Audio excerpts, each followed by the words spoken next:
News channel కి స్వాగతం.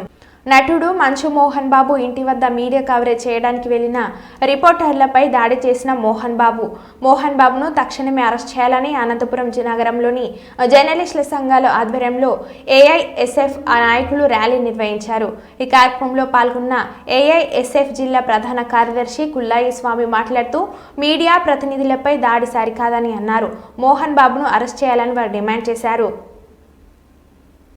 అలాంటి మీడియా పైన ఇవాళ నానా బూతులు తిడుతూ నానా హంగామా చేస్తూ వాళ్ళ లోగోలు పట్టుకొని వాళ్ళనే దాడి చేసినటువంటి మంచు మోహన్ బాబును తక్షణ అరెస్ట్ చేయాలని చెప్పి ఏఎస్ఎఫ్ గా మేము డిమాండ్ చేస్తున్నాం. ఇవాళ మీరు సినిమాలో ఉన్నటువంటి యాక్టర్ గా అందరు కూడా పరిచయం. మీరు కేవలం సినిమాలోనే యాక్టర్లుగా మరి యాక్టింగ్ చేస్తారనుకుంటే బయట నిజ స్వరూపంలో కూడా మరి నిన్నటి రోజున యాక్టింగ్ అనేది మీరు బట్ట బయలుంది. మీడియా ప్రతినిధుల పైన దాడి చేసి మరి మీరే వెంటనే పోయి హాస్పిటల్లో అడ్మిట్ అవ్వడం చాలా అంటే అందరు కూడా నవ్వుల పాలుగా చూస్తున్నారు. సమాజంలో మీరు యాక్టర్ గా మాత్రమే అందరికీ తెలుసు, కానీ నిన్నటి రోజున టీవీలలో కాకుండా రియల్ యాక్టర్ గా కూడా మీరు బయటపడ్డారు. మరి తక్షణమే తెలంగాణ ప్రభుత్వం కూడా దీనిపైన స్పందించాలా.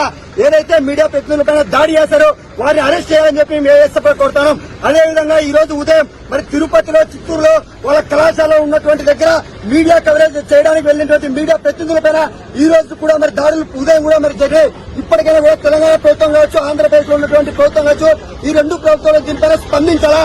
ఇప్పటికే చాలా చోట్ల ఇప్పటికైనా కూడా మోహన్ బాబుకు సంబంధించినటువంటి మోహన్ బాబును కావచ్చు, అంటే వాళ్ళ బౌన్సర్లు కావచ్చు, తక్షణమే అరెస్ట్ చేసి ఎవరైతే నిన్నటి రోజు మీడియా ప్రతినిధులపై దాడి చేశారో వారి బౌన్సర్లను అదేవిధంగా మోహన్ బాబును తక్షణమే అరెస్ట్ చేయాలని చెప్పి ఏఎస్ఎఫ్ మేము డిమాండ్ చేస్తున్నాం.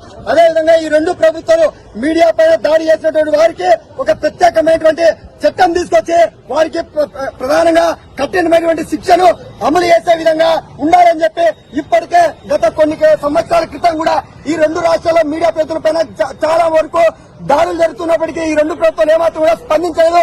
కేవలం తూతుమంత్రిగా కేసులు నమోదు చేస్తున్నాయి. ఇలాంటి కేసులు కాకుండా మీడియా ప్రతినిధులపైన దాడి చేయాలంటే వేరొకరు భయపడే విధంగా కఠినమైన శిక్షలు తీసుకోవాలని చెప్పి ఏఎస్ఎఫ్ మేము డిమాండ్ చేస్తా ఉన్నాం.